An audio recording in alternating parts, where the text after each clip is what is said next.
On paper, Arsenal's lineup is nothing short of stellar. With the likes of Martin Ødegaard, Mikel Merino, Bukayo Saka, and riccardocalafiori, Mikel Arteta should be grinning from ear to ear, right?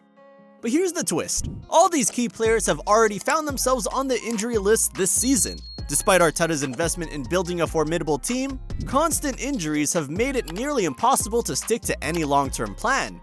Mikel Merino didn't even make it through his first training session before dislocating his shoulder. So with an extensive season ahead and a title push on the cards, could injuries destroy Arsenal once again? For over 2 decades, Arsenal fans have eagerly awaited the moment their team lifts the Premier League trophy again. Since their last triumph in 2004, when they famously went unbeaten, the club has experienced a mix of highs and lows, ranging from multiple FA Cup victories to challenging runs in European competitions. However, the Premier League title has remained elusive. As the 2024-25 season unfolds, one question lingers in the minds of Arsenal supporters.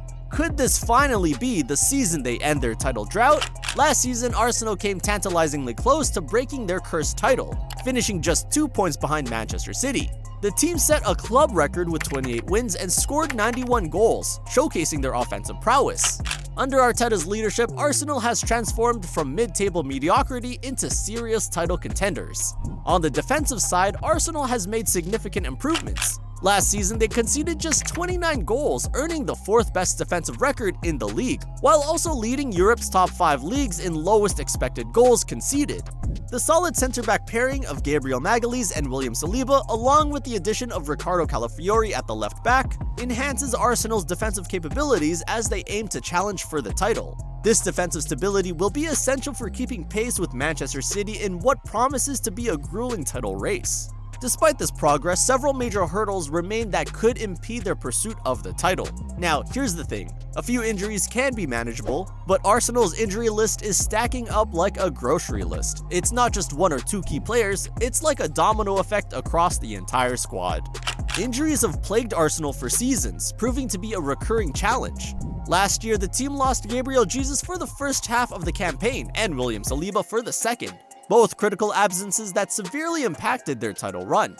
Now, with captain Martin Ødegaard sidelined, Arteta faces the significant task of keeping key players fit for a sustained title push. Arsenal has built their entire creative flow around Ødegaard. He's their conductor, the guy who sees the passes others don't. When he's out, they're left scrambling. Fabio Vieira might have been the closest option to step up, but loaning him out to Porto, it's like giving away your backup keys when you're locked out. Arteta's only option now is to throw Trossard into midfield, which, let's be real, isn't ideal. Trossard's got talent, but he's not Ødegaard. Bukayo Saka, their biggest attacking threat, also injured during international play. Losing Saka is like Barcelona without Messi in his prime. The guy's a nightmare for defenders, always making things happen on the right wing, but because of constant knocks and the toll of international duty, he's been in and out of the lineup. No matter how many wingers Arsenal have, none bring what Saka does. Those cutting runs, the ability to finish in tight spaces, without him, they lose their biggest goal threat.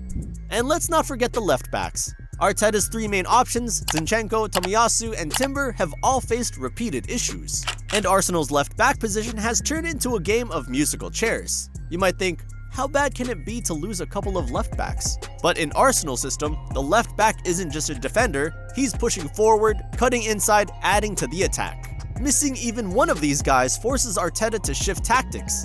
Missing all 3, now he's completely rebuilding his game plan every week. Jurrien Timber, who was brought in to reinforce the backline, didn't even get a chance to settle in before injury hit. He has played only 8 games since he came from Ajax. Then there's Tomiyasu, who can play across the defense but also has injury concerns. This leaves Arteta shuffling defenders and fielding players out of position, just hoping it holds together. And with teams like City, Liverpool, and Spurs firing on all cylinders, Arsenal can't afford a patchwork defense. Injuries don't just sideline players, they mess with Arteta's tactics too. Take Zinchenko, Tomiyasu, and White as an example. They are defenders Arteta relies on not just for defending, but for their versatility. Arteta's style hinges on fluidity, the ability to switch between defense and attack seamlessly, especially through adaptable fullbacks. With these injuries, Arteta's options become more limited. He's forced to move players out of their best positions just to cover holes. This has a ripple effect, pushing other players to step into unfamiliar roles. And that's not even the worst of it. Without Martin Ødegaard, the team's creativity dips. He's the one who orchestrates the rhythm of Arsenal's game. When you take him out of the picture, you're left with a team that struggles to control the tempo and create scoring opportunities as effectively. Sure, Trossard has stepped in, but he's not a perfect replacement for Ødegaard's vision and playmaking ability. Arsenal's schedule is more congested than ever this season due to the new Champions League format, which guarantees additional matches. This increased workload necessitates careful squad rotation to balance European commitments with the Premier League campaign. However, ongoing injury concerns could complicate these efforts further. With players like Kai Havertz and Bukayo Saka have shown reliability, Arsenal still lacks a striker capable of consistently scoring 20 or more goals in a season. In contrast, Manchester City boasts Erling Haaland, a player who could net 50 goals in a campaign. To compete effectively for the title, Arsenal needs someone who can provide that level of goal-scoring consistency. Gabriel Jesus is the type who can press, create, and score. He's a jack of all trades, and without him, Arsenal's front line is missing that spark and intensity. Sure, they have Eddie Nketiah, but Nketiah doesn't have the same skill set, and there's only so much you can expect him to do. It's easy to see why Arsenal fans are frustrated. Injuries are an inevitable part of football, but for Arsenal this season, it's been one key player after another. The balance of Arteta's squad has been completely thrown off.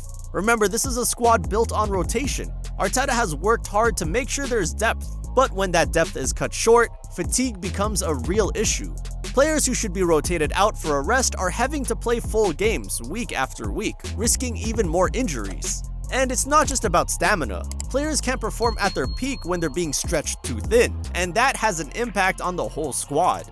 Now, as if injuries weren't bad enough, Arsenal also has another problem: red cards.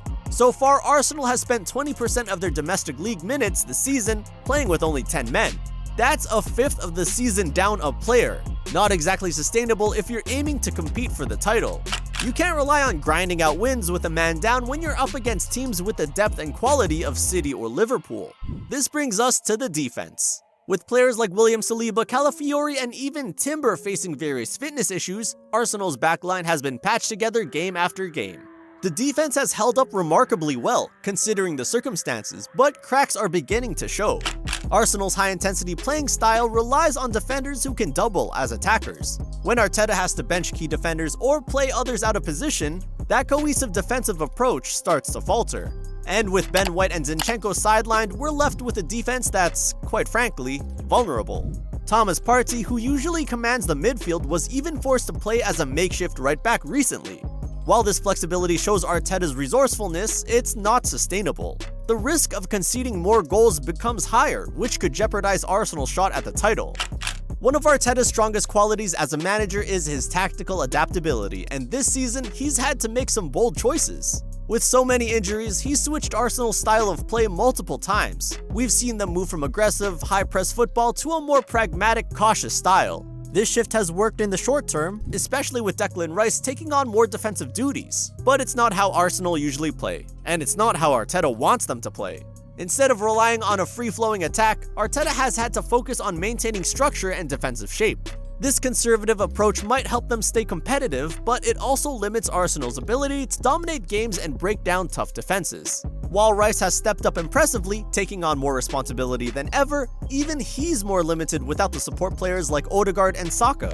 Younger talents like Miles Lewis-Skellir have stepped in to fill some gaps, and while this has been promising for Arsenal's future, it's risky to rely too much on players without much top-flight experience. Arteta's forced to balance giving these young players chances while also not overexposing them in high-pressure matches. The risk of more mistakes is higher, and the pressure can affect their development if not managed carefully. In short, Arsenal's tactics shifts and reliance on younger players show Arteta's resilience, but they also highlight the limitations that these injuries impose. Arteta has been inventive, but this workaround strategy is more of a band-aid than a long-term fix. So where does this leave Arsenal in the title race? They need to get back to full strength, or at least close to it. The Premier League demands consistency, especially at the top, and Arsenal's ability to cope without key players will ultimately decide if they're true contenders or just hopefuls. Injuries aside, Arsenal's performance against top teams has shown that they can rise to the occasion. Even with a depleted squad, they've managed impressive wins over clubs like PSG in the Champions League and even took a win from Manchester City earlier in the season and against Liverpool at home too. But the question is whether this can be sustained. You can only go so far on grit and resilience. At some point, the absence of your best players is going to catch up to you. And this brings us to the final thought.